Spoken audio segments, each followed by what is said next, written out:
everyone, welcome to online class 4th of CG Public School. Today I will teach you subject GK of chapter 22 play with poems. देखिए, match the poems with their writers by writing the correct letters in each box. Means देखिए, जो match करना है आपको poems दे रखे हैं उनके जो राइटर्स हैं उनके साथ में और जो राइटिंग करेक्ट लेटर्स और जो करेक्ट लेटर्स को आपको उनके जो उनके सामने बॉक्स बने हुए हैं उनके सामने उन बॉक्स में लेटर्स को सही लेटर्स को उसके सामने यहाँ पर इसको लिखना है। ठीक है, ये पोएम्स दे रखे हैं और ये राइटर्स के नाम दे रखे हैं, तो इनके सामने आपको इनको फिल करना है लेटर्स को, जो भी इनमें से इनकी पोएम है वो लेटर्स। ठीक है, तो पहला है रोनाल्ड हार्डल। तो रोनाल्ड हार्डल जो है इनकी जो पोएम है वो है आफ्टर एप्पल पिकिंग। तो आफ्टर एप्पल पिकिंग यानी कौन से नंबर पे है? जे नंबर पर, तो इसको जे यहाँ पर इसको फिल करनी है। ठीक है, तो इनकी ये पोएम है, इनके द्वारा लिखी गई। सेकंड है रोबर्ट लुइस स्टीवेंसन। तो इनकी जो पोएम है वो है एट द सी स्लाइड। ठीक है, तो इसकी जो पोएम है वो है आई नंबर पर, तो ये आई यहाँ पर आपको ये लेटर यहाँ पर इसमें फिल करना है। थर्ड है हेनरी वर्ड्सवर्थ लॉन्गफेलो। जो इनकी पोएम है वो है कैटरपिलर। तो ये कौन से नंबर पे है? ये है ई पर, ई लेटर पर है, तो ई लेटर को आपको इसमें फिल करना है। फोर्थ में जो है क्रिस्टीना रोसेटी। इनकी जो पोएम है वो है हम्टी डम्टी। तो जो ये है हम्टी डम्टी जी नंबर पर, जी लेटर पर, तो जी लेटर को यहाँ पर आपको इसमें राइट करना है। 5 है अल्फ्रेड नोयास। तो इनकी क्या है?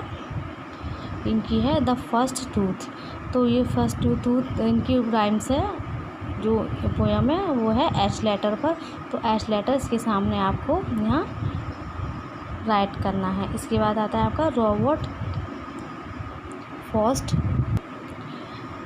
तो रॉबर्ट फॉस्ट जो है इनकी राइम्स क्या है? इनकी राइम्स है there was a little girl, जो कि है सी लेटर पर, तो सी लेटर को इसके सामने आपको राइट करना है। इसके बाद में आता है लुइस कैरोल। लुइस कैरोल की जो पोएम है वो है there was a naughty boy, जो कि है बी लेटर पर, तो बी लेटर आपको यहाँ पर इसके सामने लिखना है। फिर है विलियम ब्लैक। तो इनकी जो राइम्स है वो है the dentist and the crocodile, तो वो है डी लेटर पर, तो ये डी लेटर आपको इसके सामने लिखना है। फिर है जॉन किट्स। तो इनकी जो राइम्स है वो है daddy fail into the pond. तो इनकी जो राइम्स है वो है ए लेटर पर, तो ये ए लेटर वाली जो राइम है यहाँ पर ए लेटर आपको इसके सामने राइट करना है। इसके बाद है 10 पर चार्ल्स एंड मैरी लैम, जो कि इनकी जो पोएम है वो है द टाइगर। तो इसको आप एफ यानी यहाँ पे जो एफ लेटर दे रखा है उसको यहाँ आप इसमें लिखेंगे।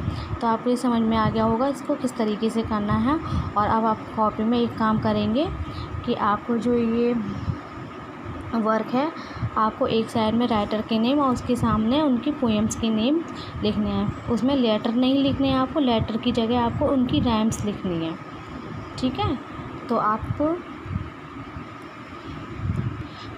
क्वेश्चन लिखना है right the name of writers with their poems, यानी कि उनके राइटर के सामने उनकी कविता लिखें। ठीक है, तो आप पहले राइटर्स लिखेंगे, उसके सामने उनकी पोएम लिखेंगे एक साइड में। तो आप इस क्वेश्चन को करेंगे, 10 की 10 करनी है आपको, और उसके बाद में नीट एंड क्लीन काम करने के बाद में आप इसको लर्न भी करेंगे। ठीक है, इसके बाद में आप पहले ये और पढ़ लेते हैं डू यू नो, क्या आप जानते हैं the 3 biggest selling poets in the world are Shakespeare, Lao Tzu and Khalil Gibran. Means देखिए, दुनिया में सबसे ज़्यादा बिकने वाले 3 कवि 3 बिगेस्ट सेलिंग पोइट हैं, जो कि हैं शेक्सपियर, लियोजू एंड खलील जिब्रान। ठीक है, तो आपका ये समझ में आ गया होगा पूरा चैप्टर। तो आपको पता चल गया कॉपी में क्या करना है और बुक में किस तरीके से करना है, तो आप इसको करेंगे। Thank you, have a nice day.